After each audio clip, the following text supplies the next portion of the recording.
Anime with an overpowered main character is what everyone likes to watch. But what if the hero is overpowered but decides to hide his power? This kind of topic makes us more curious to watch the anime. Hey guys, it's Anime here, and today we are going to take a look at the top 10 anime where the overpowered main character hides his power at school. And it's really tough to hide something at school while everyone is paying attention to you. So don't skip the video to know about those anime. Before we start, be sure to subscribe to our channel and press on the bell icon. Set us all to be notified about our latest videos.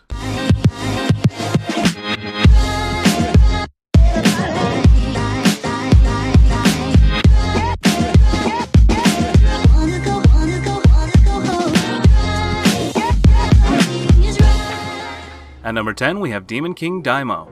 This anime is set in an elite magic school where aspiring magicians learn to control their mana. One day, a transfer student named Akuto Sai arrives. New students are required to go through an analysis by the artificial spirit, which predicts future occupations with 100% accuracy.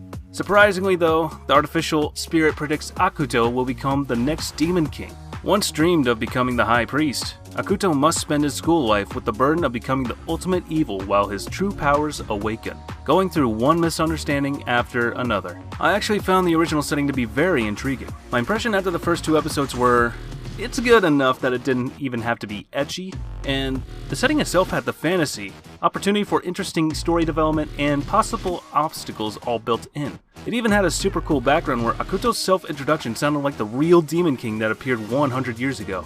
I was really enjoying it, though there is one problem. Everything felt too rushed and the ending's logic was a little disappointing, but overall it was a good show. At number 9 we have Codebreaker. This anime starts off with a girl named Sakura Koji, who one day sees what appears to be a boy murdering people with blue fire. The next day, after not finding any evidence to suggest that what she saw was real, she finds out that her school has a new transfer student, and, surprise surprise, it's the boy she saw wielding the blue fire. He has the power of burning people with his flame and, without hesitation, kills people. They are either evil or criminals, and he does it as if he's lighting a cigarette, but he is still a very cool and likable character. He leaves the impression that there is a reason behind all his cruel ways of killing, and while doing so, he is not depicted like an emo or a drama queen. Instead, he keeps his cool attitude whatever the circumstances are. The boy named Ugami Rei is what is called a codebreaker, and the necessity of hiding blue fire powers while attending school is definitely an achievement that has earned the anime a place on this list. At number 8, we have the aesthetica of a rogue hero. Have you ever wanted to know exactly what happens when the hero slays the enemy and saves the day? Well, then aesthetica of a rogue hero is a fit for you. The story sounds promising from the start, and it begins with our conceited, overpowered protagonist Akatsuki leaving a foreign land to which he was summoned to defeat an evil Dark Lord. Instead of taking home a trinket as a souvenir for his efforts, he decides to go a few steps further and kidnap the vanquished Lord's daughter as his own personal consolation prize. Once they return to Earth, he and Mew are forced to join Babel, a school focused on extracting and enhancing the skills Akatsuki and others learned during their time in the foreign land. And it has a massive amount of fan service. It may not suit some people. From just the first episode, we already see Akatsuki taking the bras of several maids and a lot of shots of Mew's body and chest. I have a feeling it'll only increase. I am only worried because this story could be something worth watching, but sometimes I feel fan service can lower the impact and the quality. At number 7, we have Valrave, the Liberator. Starting off, our ultra-heroic and super manly protagonist tries to confess his love to his tsundere crush. This is definitely not a cliche. Then, out of nowhere, his school gets attacked by space Nazis, and he dramatically watches his beloved tsundere crush die by space Nazis. After that, he pilots a robot, gives up his humanity, and becomes a vampire. This anime is very different. It's the kind of different that may turn people away simply because it doesn't follow the normal conventions one expects of the sci-fi or mecha genres. But it does go outside of the box. Whether this is a good thing or not depends on the person.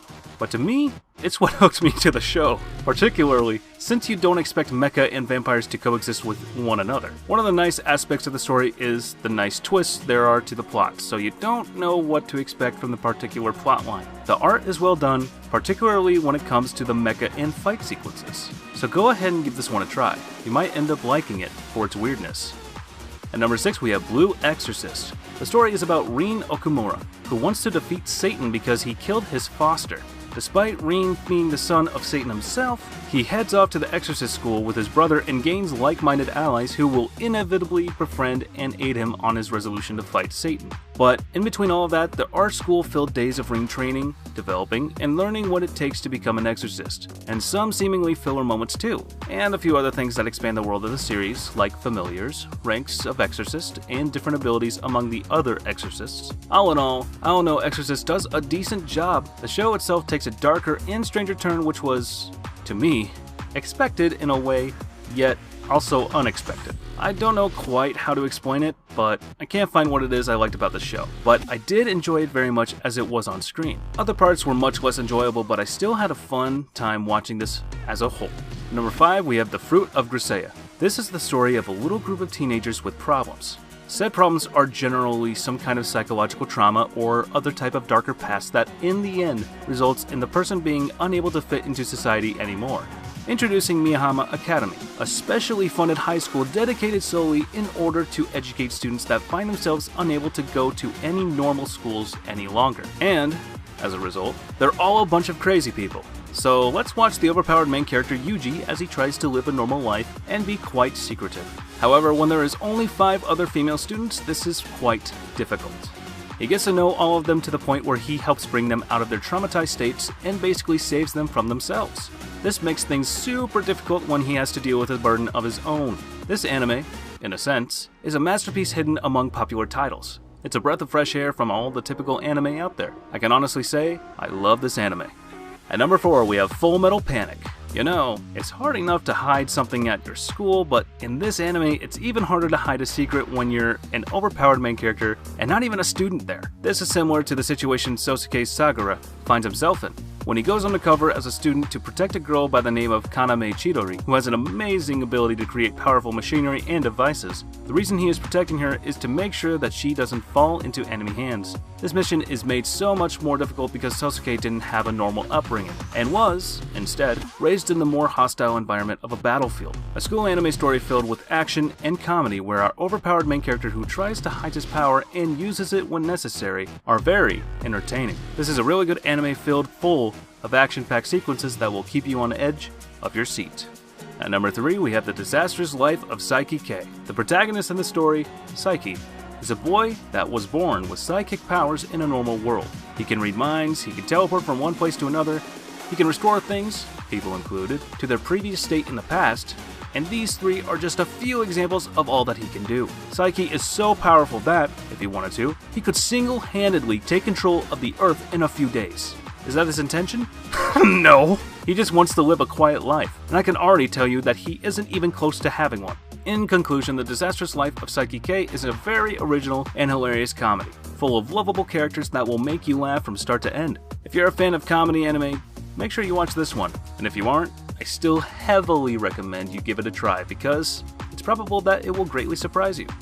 At number 2, we have School Rumble. School Rumble does not have any real plot. It just skips around the completely unrealistic comedy life of high school kids and a tough delinquent. The badass delinquent, Harima, is madly in love with Tenma, a clueless and innocent girl who looks and acts like a complete idiot. And then there's the whole load of side characters who are all mixed up in this love octagon, or maybe even bigger relationship. Basically, the guys in the story are all somewhat perverts who are all in love with a specific girl, and they try to impress or win the hearts of the girls by doing the funniest things I've seen in a show.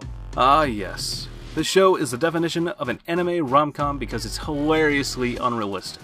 How I wish my school days were something along the lines of what happens in the show. Nonetheless, it was a great, enjoyable watch. And number 1, we have Welcome to Demon School, Iruma-kun. The story is definitely a unique one, or to me anyways. A high school student, Iruma, gets sold to a demon by his bitch parents. But instead of eating him like normal demons would, the demon he got sold to instead decides to make Iruma his grandson and send him to demon school as an honor student. The only problem is that not every demon is as nice as his granddad, meaning that he has to keep him being a human a secret or risk getting eaten. This makes for a lot of funny moments as he is trying to cover up his secret all while trying to have fun at his new school. This anime is a must-watch for almost everyone. If you like comedy mixed with demons and magic, definitely give this one a shot. Alright everybody, thank you so much for watching. If you think we missed an anime, please be sure to leave a comment down below. Also, definitely don't forget to like, share, and definitely don't forget to subscribe. As for now, I'll catch you later. See you in the next one.